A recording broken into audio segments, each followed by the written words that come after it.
Hindu civilization has been rightly described as the longest continuous living civilization. But it is also equally true that throughout their history, the Hindus have been waging a relentless resistance against those who sought to destroy this civilization. This resistance has been not just about reclaiming our territories, our forts, our lands, our temples, our pilgrimage sites, but it is also about reclaiming people who have been led into the enemy camp by force, fear, fraud, or allurement. It is precisely this history of reclaiming our lost brethren, the history of Shuddhi in pre-independent India, that I shall be presenting before you in the next 45 minutes or so.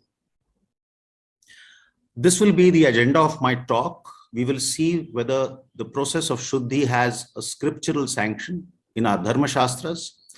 What was the Shuddhi carried out during the long period of Islamic rule and the role of Hindu kings towards that effort? Then comes the role of the sants, the sages, the rishis, the munis, the sadhus, and then the organizations who worked for Shuddhi in pre-independent India, as well as some of the prominent individuals who worked towards this end. Now, how does this word Shuddhi come about? It comes from the Sanskrit term Shuchi, which means purity. So literally the word Shuddhi means purification in the ritual sense.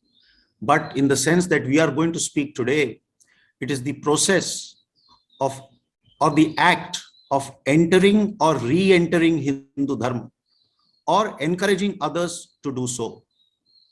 So this word has a specific terminology. It started especially in the 19th century, and it was particularly first put forward by the Arya Samaj and subsequently taken up by others. There is also another word to denote a similar process, and that is paravartan, coming back. And this was the term favored by Golwalkar Guruji. And then you have a third word called Gharvapasi, which has become pretty popular nowadays, which literally means homecoming, coming back to your original home. So this is, of course, re-entering Hindu society when you had strayed away from that. Now, where does this concept of Shuddhi come about in the Hindu scriptures or in the Hindu ethos? You know, our Dharma Shastras are replete with notions of ritual purity and impurity, and various scriptures lay down regulations regarding what conduct or action is pure and impure. And if there is a failure to abide by the regulations laid down in the Dharma Shastras, then from ancient times, the person is said to have transgressed this regulation and performed a sin, or he has lapsed. In Sanskrit, it is called pataka. And this could be of several types. There are several classifications of sin and enumerations of sin, which I will not go into.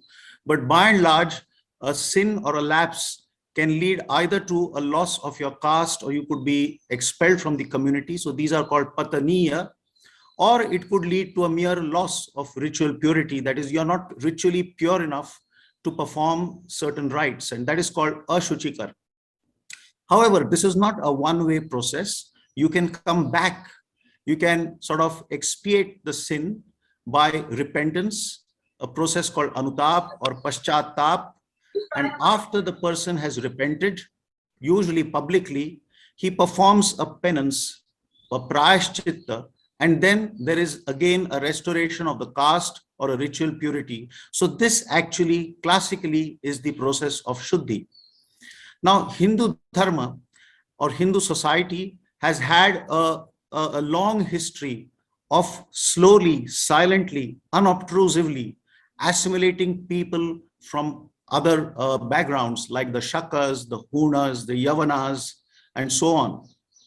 But there is a difference between this sort of assimilation and what happened with Islam or Christianity. Now, naturally, the vast majority of our scriptures were written prior to the Islamic invasion of India, and therefore you will not find a direct scriptural sanction for this process of Shuddhi as we are going to discuss today in our ancient scriptures. But there are certain sins or lapses which a person performs when he converts to alien religions such as Islam and Christianity. And certainly there is mention of what a person, how he may be brought back, how his sin could be sort of expiated.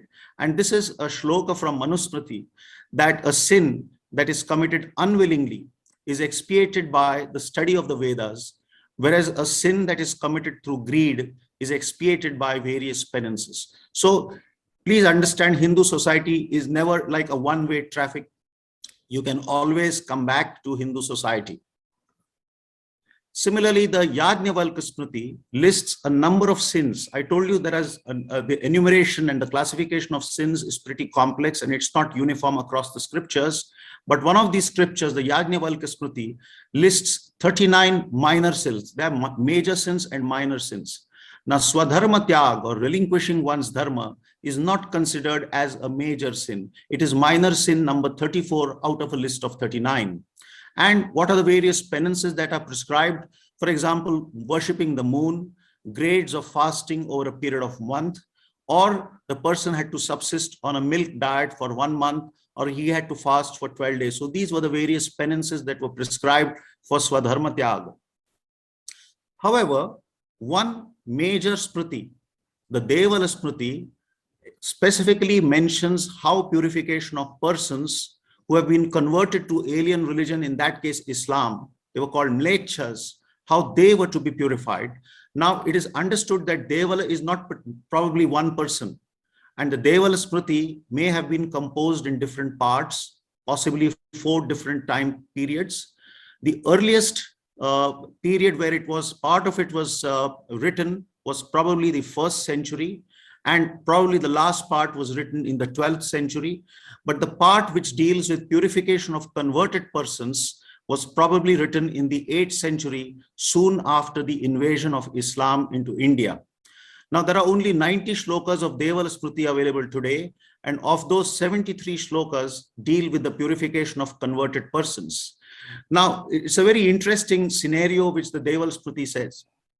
It describes how the sages approached Devala, the best of the sages, who was sitting at ease on the banks of the Sindhu. I've written that particular shloka over here, Sindhu Tire Sukhasinam Devalam Munisattatam.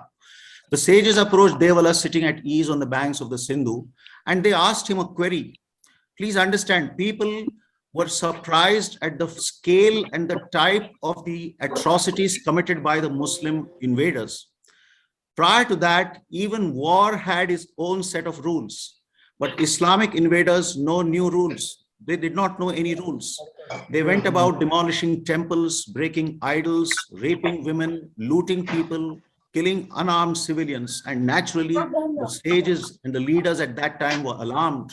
So when they approached the Devala, they asked him a query: how the persons belonging to the 4 Varnas, carried away by Mlechas, can be purified, and how could they undergo expiation to bring them back? Now, these sort of sins as a result of conversion could be like a cohabitation. It could be simply touching a Mlecha. It could be partaking of food with them, or someone who's been kidnapped, forcibly taken away, or eating forbidden food, or maybe he has killed a cow. And the Devala Smriti prescribes penances even if such a sin has occurred, even for 1 day, up to 20 years, and it lays down various penances.